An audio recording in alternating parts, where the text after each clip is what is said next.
जर तिकडे राहिले असते तर हे गोष्ट तुमच्यासाठी जन्मची आहे. विकास झाला काय झटाचा विकास केला का तुम्ही? आता आपल्याला सगळे चहा पाणी घ्यायचं आहे. अजून काही लोक चर्चा करायला गेले ते येतील. त्याच्यानंतर सर्व समिती बसून निर्णय घेईल. आपल्याला इथून सध्या जायचं नाही. तुम्ही आम्हाला रायटिंग मध्ये द्या की 23 तारखेला आम्हाला रस्ता आम्ही करून देतो, तरच आम्ही घरी जाऊ. आज सगळ्या गाव मिळून 20-25 खेडे मिळून आज आंदोलन करण्यात आलेलं होतं. कारण रस्त्यासाठी आणि 2 पूल. आता हे यायनं आता आज लेखी दिलं की आम्ही 25 तारीखपर्यंत हे काम लावू. आता ते 2 पुलाचं आम्ही टेंडर काढलं म्हणत. उगवा आपल्या कंचनपूर आपल्या उगवा आगरच्या रस्त्यावरचे 2 पुलाचे टेंडर झाले. ते पुढच्या आठवड्यात आम्ही काम लावू म्हणत. हे काम जे या रस्त्याचं अहमदपूर टाकोळा हे हातरून आणि आगर उगवा फाटा ते आगर हे रस्त्याचे हे काम चालू करणार आहेत 25 तारीखला. अगर 25 तारीखला काम चालू झालं नाही तर 26 तारखेला आम्ही रेल रोको करल्याशिवाय राहणार नाही. आता शासनानं लक्षात घालावं, दक्षता घ्यावी. जिल्हाधिकारी मॅडम सगळेला आम्ही भेटून आलो, सगळं झालं. पण आतापर्यंत फक्त आश्वासन देण्यात आलेली आहे. पण आता त्यांनी ते पुलाचे टेंडर ओपन केले आणि पुढच्या आठवड्यात आम्ही काम लावतो म्हणून हे जरा आंदोलन स्थगित करण्यात आलं थोडं.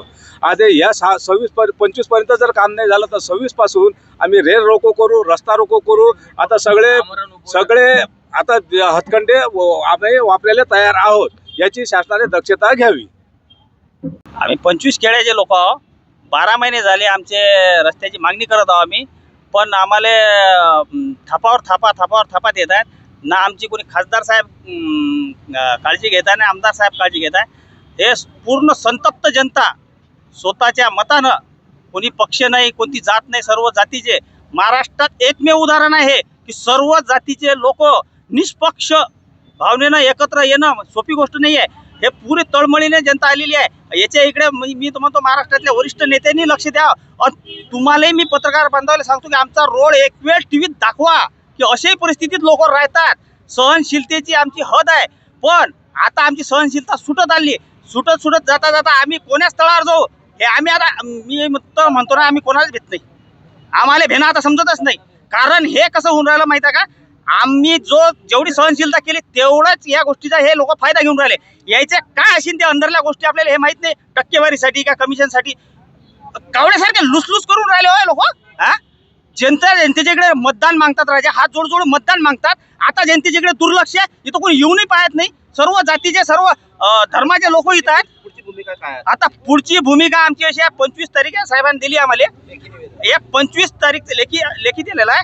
25 तारीखला जर आमचा रस्त्याचं काम लागलं नाही तर याच्या दुप्पट संख्या आंदोलन याच्यापेक्षा तीव्र रस्त्यावर राहील. याच्यात काहीही होऊ शकते.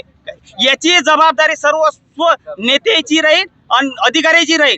आणि पोलीस प्रशासनानं आम्हाला सहकार्य करावं. याच्याच बाजूने सहकार्य करू नये. नेहमी आम्ही जनता आहोत.